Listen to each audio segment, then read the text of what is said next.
Sentra Budaya. Selamat datang di Indramayu, permata pesisir Jawa Barat yang menyimpan segudang pesona. Siapkah kalian menjelajahi keindahan alam, mencicipi kelezatan kuliner, dan menyelami kekayaan wisata leluhur? Yuk ikuti langkah kami dalam walking tour virtual yang akan membawakan kalian mengarungi setiap sudut menarik di kabupaten yang kaya ini. Perjalanan kita dimulai dari jantung kota alun-alun Indramayu. Alun-alun ini adalah saksi bisu sejarah panjang Indramayu. Dahulu kala, tempat ini menjadi pusat kegiatan masyarakat, tempat berkumpul, bermusyawarah, hingga menjadi panggung berbagai tradisi. Ruang terbuka seperti alun-alun mencerminkan nilai kebersamaan dalam masyarakat setempat. Melanjutkan perjalanan, kita menuju Taman Cimanuk, sebuah tempat teduh di tengah kota Indramayu. Sungai Cimanuk yang mengalir di dekatnya memiliki sejarah penting sebagai sumber kehidupan dan jalur perdagangan. Taman ini menjadi ruang rekreasi yang menyegarkan, tempat warga Indramayu melepas penat. Para wisatawan yang berkunjung ke Taman Cimanuk seringkali merasakan kedamaian dan kesejukan. Ini menjadi bukti bahwa ruang terbuka hijau memiliki relaksasi dan kesehatan mental. Sekarang, mari kita beranjak ke pesisir dan menyusuri keindahan hutan mangrove Indramayu. Hutan mangrove terdapat pada kawasan Desa Karongsong, Kecamatan Indramayu, Jawa Barat. Tarif masuknya sangat murah, hanya 15.000 per orang, sudah include dengan perahu pulang dan pergi.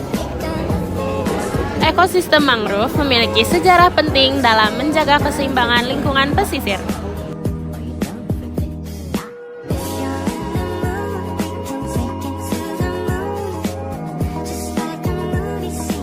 Menyusuri hutan mangrove dengan perahu memberikan pengalaman wisatawan yang tak terlupakan. Keindahan alam yang asri dan suara deburan ombak menjadi daya tarik tersendiri. Dari sudut pandang filosofi, hutan mangrove mengajarkan tentang siklus kehidupan dan ketergantungan antar makhluk hidup. Upaya pelestarian mangrove juga mencerminkan etik dan etika kita terhadap alam. Nah, hutan mangrove ini bisa tembus sampai pantai loh.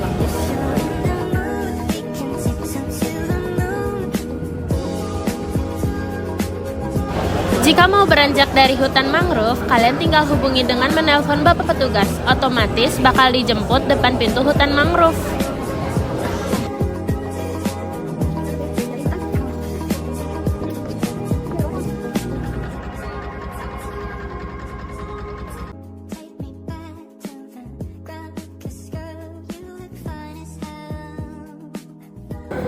Kita sedang bernama dengan di TikTok ini, guys.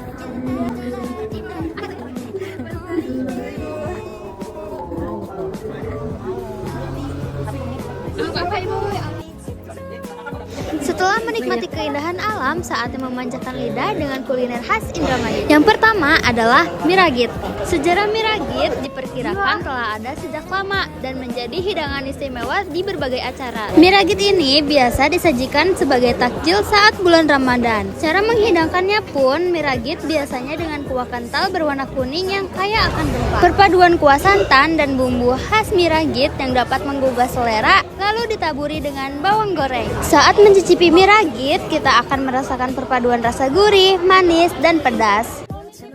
Sedikit cerita, kami bertemu dengan Ibu Meilani, tidak sengaja kami temukan di media sosial yaitu TikTok. Yang pada saat itu kebetulan beliau memposting sebuah video proses pembuatan Miragit. Suatu kebanggaan bagi kami karena beliau sangat merespon dengan baik, sampai memperbolehkannya live cooking di rumahnya, serta menyediakan banyak makanan di rumahnya. Lanjut, penjelasan mengenai pengalaman wisatawan dalam menikmati kuliner lokal adalah baik untuk memahami kekayaan budaya suatu daerah. Nilai edukasi dari kuliner tradisional terletak pada penggunaan bahan-bahan lokal dan teknik memasak yang diwariskan turun-temurun.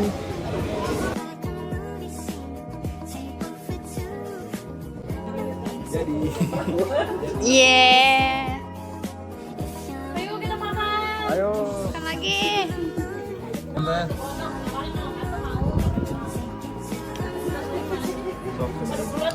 Ini tuh lah.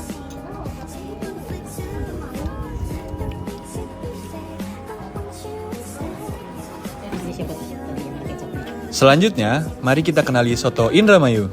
Berbeda dengan soto dari daerah lain, Soto Indramayu memiliki ciri khas tambahan lontong, kacang kedelai goreng, dan kuah bening yang segar dan kaya akan rempah, serta tambahan soun dan suiran ayam. Soto sebagai hidangan berkuah telah lama dikenal di Nusantara, dan setiap daerah memiliki tradisi penyajian yang unik dan berbeda-beda. Cara mencicipi soto Indramayu yang nikmat adalah dengan menambahkan sedikit perasan jeruk nipis dan sambal sesuai selera. Dalam setiap hidangan soto adalah kehangatan dan kebersamaan. Seringkali disantap bersama keluarga ataupun teman. Manfaat mengonsumsi soto adalah mendapatkan nutrisi dari berbagai bahan yang terkandung di dalamnya.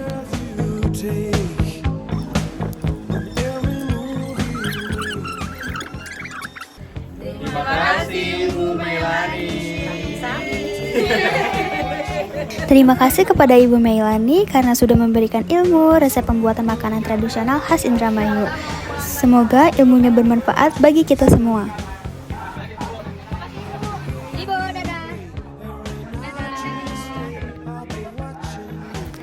Jangan lewatkan juga hidangan utama kita yaitu bubur bacek. Bubur khas Indramayu yang unik terbuat dari beras yang dimasak hingga menjadi bubur dan diberi topping rumbah dan kikil yang disebut dengan cecek, serta sambal yang pedas. Bubur bacek mungkin berawal dari pemanfaatan hasil bumi lokal. Cara menghidangkan bubur bacek biasanya dalam keadaan hangat, cocok disantap saat sarapan atau cemilan sore. Sensasi rasa gurih dari bubur berpadu dengan kecap asin dan bumbu kacang dari rumba memberikan pengalaman kami yang berbeda dan menarik di walking tour kali ini. Bubur bacek adalah kreativitas dalam mengelola bahan sederhana menjadi hidangan yang lezat. Dalam menikmati makanan lokal, khususnya bubur bacek, adalah dengan cara menghargai setiap bahan dan proses pembuatannya. Rumba, tauge, kangkung, ininya kecap, ininya sambal kacang pedas. Dan ada buburnya. Oh my god. Jadi cara makannya itu diaduk. Duduk dulu.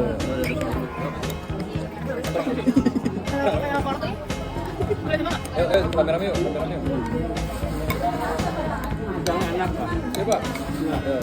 Oh iya, bubur bacek ini harganya sangat murah, hanya Rp8.000 per porsinya.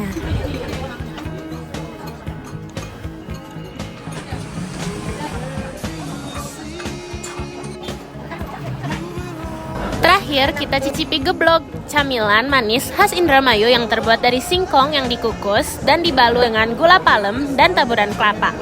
Geblok sebagai jajanan tradisional kemungkinan besar berkaitan dengan ketersediaan singkong di daerah ini. Saat menikmati geblok adalah merasakan cita rasa otentik jajanan pasar tradisional. Manfaat mengonsumsi makanan tradisional seperti geblok adalah melestarikan warisan kuliner dan mendukung perekonomian lokal. Lanjut mengunjungi wisata utama kita, yaitu Pantai Cemara Indah, tepatnya di Kecamatan Balongan. Harga tiket masuknya sangat murah, hanya Rp5.000 per orang dan biaya parkir mobilnya ditarif Rp5.000. Berlima? 30. Udah sama parkir ya? Iya, makasih. Mengapa harga tiket Pantai Cemara Indah sangat murah dibanding dengan pantai lainnya? Karena pantai ini dikelola langsung oleh masyarakat setempat dan tidak ada sangkut pautnya dengan pemerintah. Pantai Cemara Indah mulai dikenal luas sejak awal tahun 2022, ketika warga daerah setempat mulai mengembangkan kawasan ini sebagai tujuan wisata berbasis alam. Awalnya, pantai ini hanyalah bagian dari wilayah pesisir yang digunakan untuk kegiatan nelayan. Namun, seiring waktu dan ketekunan anggota paguyuban menjadikan pesisir ini sebagai wisata Pantai Cemara Indah. Keindahan dan potensi edukatifnya membuat Pantai Cemara Indah menjadi destinasi terbarukan, terutama bagi wisatawan lokal dan luar.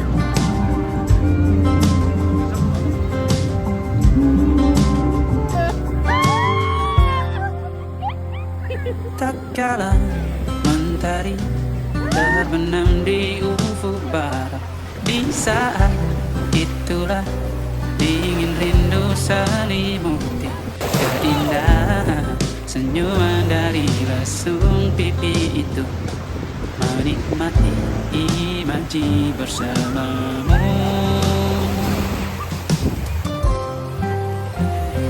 Maka terimalah diriku, kita akan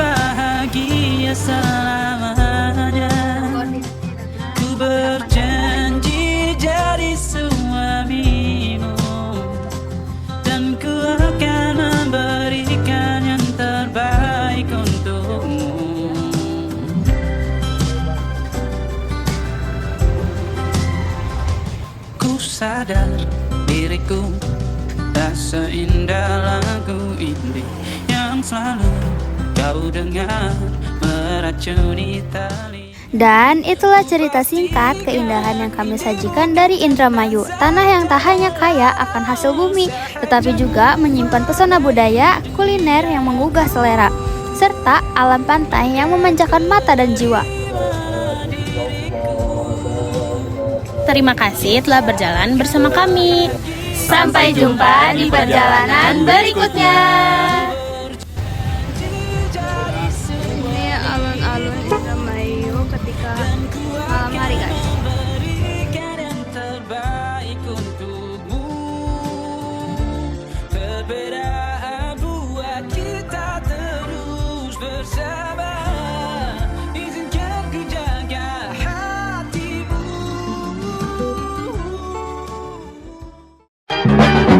One is the loneliest number that you'll ever do. Two can be as bad as one. It's the loneliest number since the number one.